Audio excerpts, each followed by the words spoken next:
my story of becoming a digital nomad in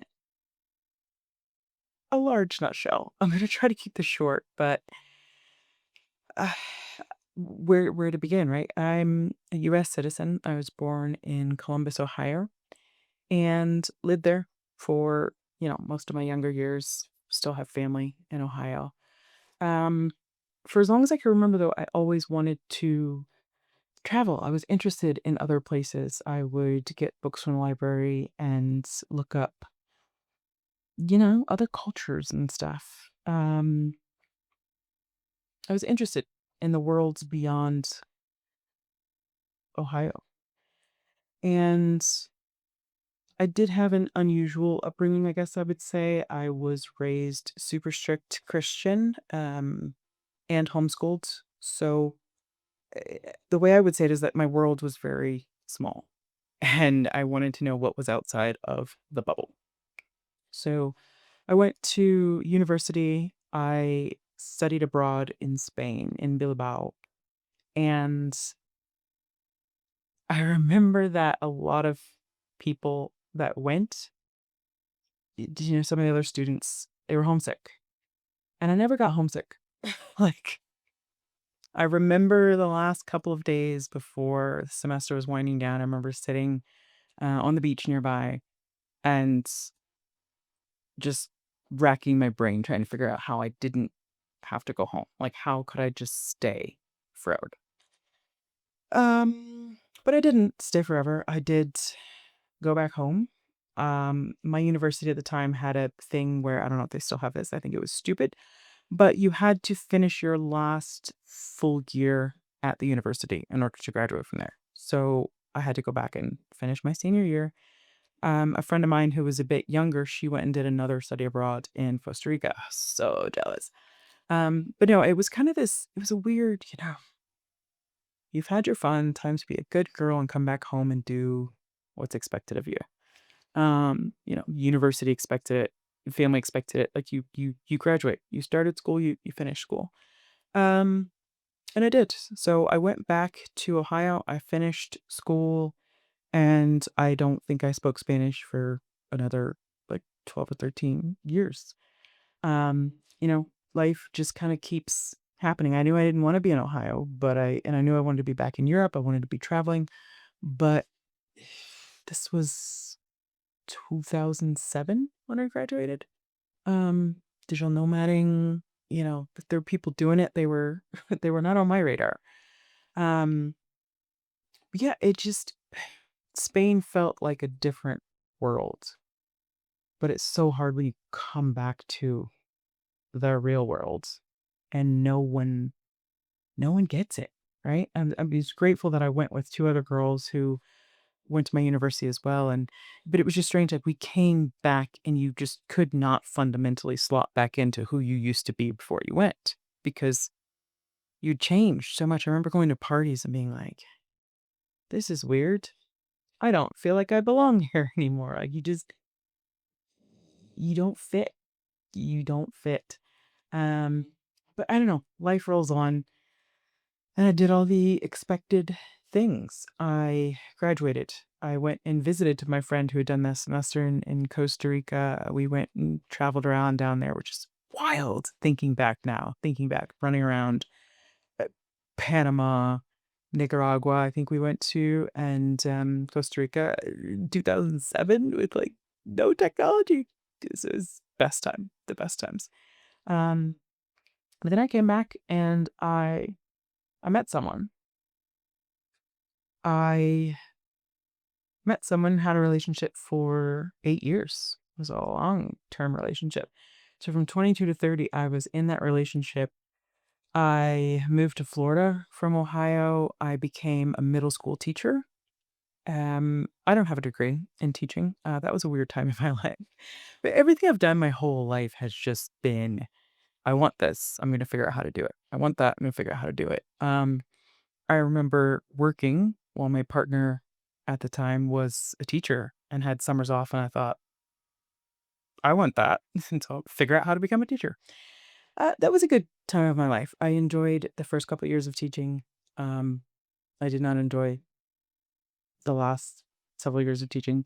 Um, Education in the United States is something that is far bigger than this video. Uh, yeah, I love teaching the kids. Let me say it that way. Um, but yeah, so that was a span of my life from 2008 to 2015, something like that. I was a teacher for 7 years. I was in a relationship for 8 years. I got to 30 though. And I think some of you who are watching will be perhaps smiling, perhaps nodding along, or maybe you haven't got to 30 yet. I don't know. But like, oh, there's something about 30 that just says, are you, are you happy? Are you good? Are you going to keep doing this, what you're doing for the rest of your life? And for me, the answer was no. It was, wait a minute. I don't know. It's how I ended up in this, kind of white picket fence life with, we had bought a house together. We were both teachers. We had a good life. We had pets. We had the two cars, you know, but it wasn't me. It wasn't me at all. It's like, I want to travel. I have always wanted to travel. And I have never felt comfortable in the wait for retirement in order to live your life. It always seemed backward to me. So 30. 30 was, 30 was big. 30 was big. Um, yeah, I basically blew up my life at 30. Um, because I wanted something different. I wanted to travel the world. And I'm not going to say that it was easy. Um, I left my job and relationship and house and city in Florida and all that around 30, somewhere in the 30 to 31st year. And then I left the United States altogether at 34. So there was a time, there was a transition period. And it can seem so easy, like, oh, you just quit everything and then you just go. And for some people, like, lucky you, if you've got everything organized like that. I didn't. There was a lot of trial and error, trying different things, or trying to figure out what I wanted to do and how to do it and how to be it and how to, all these things in between. But it's like a horse, right? Like getting the bit between teeth. Like I knew I wanted to travel. I knew I wanted to go. And that was my North Star for years then, figuring out how to make a life that would allow me to go. And, I will have to do more videos, explain more in detail because I mean, this is like a multi-year, story. But in in short, I tried a couple different things that did not work. I tried getting remote work. This is pre-pandemic, right? This is 2015, 2016, 2017. People are very hesitant to allow remote work back at that time. And I had to try different things, jumping around different jobs until eventually in 2017,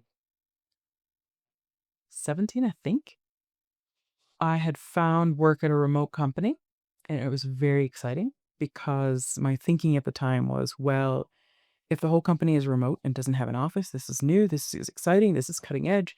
If there's no office, they can never say, hey, come back to the office, which a lot of companies were doing kind of then. They were trying some remote work, but then bringing people back into the office. And so working at this remote company, I thought, I've got it made. There's no office. I can work from anywhere.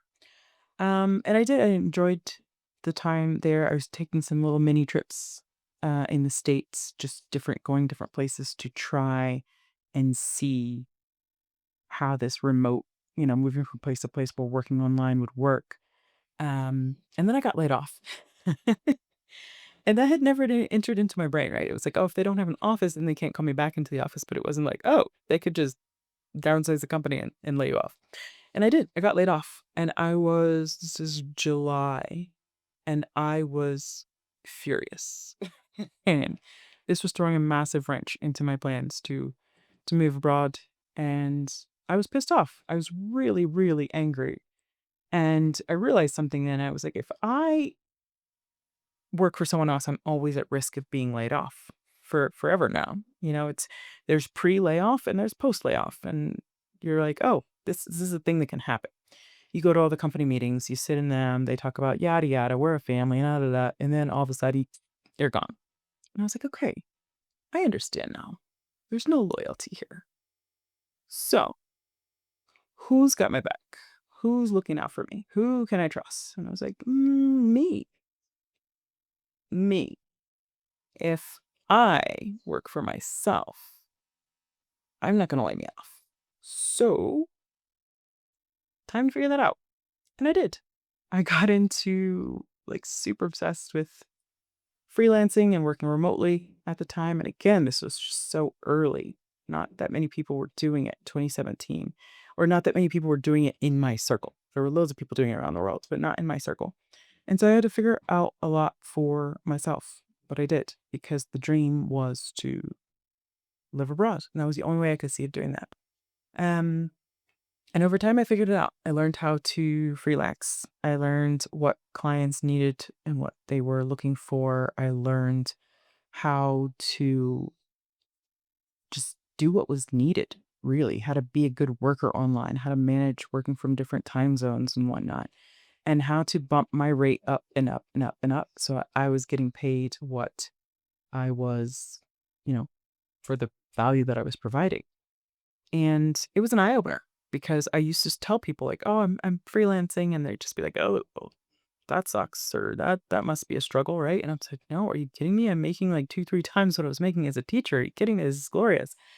Um, but a lot of people don't understand or didn't at that time understand what is more obvious now or what's happening more now where people are just over corporate and they're quitting and getting, jobs that make them happy versus jobs that pay loads and loads of money. Some people, obviously, not all. But there's just this shift toward screw that. Screw the 9 to 5. I want to show up when I want and I want to do some work and I want to do other things on the weekends that make me happy and I want to live places that make me happy. That was something that was just always for the longest in me. I wanted that. I wanted to be able to have freedom and freedom of where I worked and freedom of when I worked and also freedom where I lived. Just freedom, basically. Um, and I just grew that business over the years, working for different clients in various capacities. I have called myself a consultant many times over the years. Now I prefer to go with a fixer. I'm a fixer. Like I'm neurodivergent. I love solving problems. I love figuring things out. I love seeing what's broken, how to make it better, faster, more efficient. And I like to be able to do that. And then once that problem is solved, I lose interest. And so I go over and solve something else and solve something else and solve something else. And I've been able to make quite a good business out of that because lots of small business owners everywhere, all over the world, have things that need solved and they need someone usually from the outside to come in and fix it. So yeah, I've been working for myself for the last 7 years. 8 years, I guess, actually. I don't know. Since before I moved abroad. Um, but then the moving abroad was just I had worked for a client for about a year. I felt stable. I tried a little mini trip. I moved to Las Vegas from Florida. I moved to Las Vegas and spent a year there. And at the end of that year, it was time. It was time to go. So I bought a one-way ticket to Colombia, and I have never lived in the United States since. And I probably won't, to be honest. I mean, yeah, that is not the topic of this video. But I've been able to make a wonderful life for myself. I've lived in all sorts of places all over the world, and I have visited many more.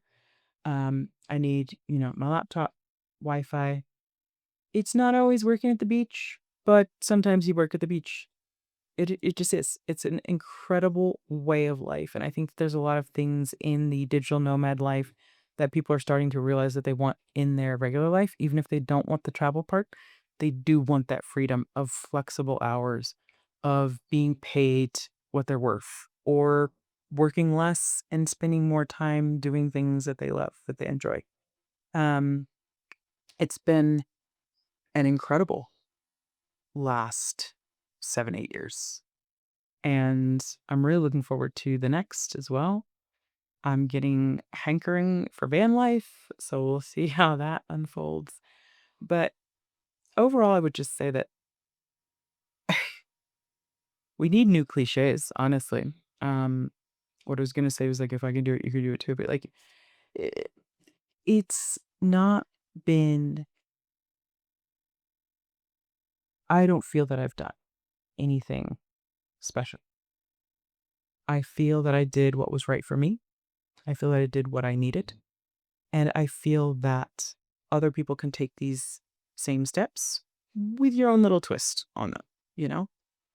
There's a lot to be said for learning from someone else who's already been there and done that, but there's also a lot to be said for making sure that you carve out your specific brand of what a nomadic lifestyle would look for you, or with what a life with more freedom would look like for you. And understanding that will morph and change over the years. Money was very important to me in the early days. I needed a sense of stability. Now, I don't really want to work anymore. I'm figuring out that next chapter of my life. If I'd started this channel several years ago, I would have been talking about freelancing and clients and all kinds of things that I did talk about years ago in different formats. But now I'm kind of like, just want to work enough to live, which I kind of am doing. So work is not a huge appeal to me right now. Travel more, yeah. I need some more adventures. I got a little stagnant in the last few years, and I want to pick that back up again. Meeting people, other people who are out there traveling like me and going and doing really cool things in the world. I want to bring some more of that into my life this year. But overall, I guess my message would be that if you are thinking about traveling, and more specifically a digital nomad lifestyle, it is 100% doable. And you can 100% start at any time, at any age, at any financial level as well.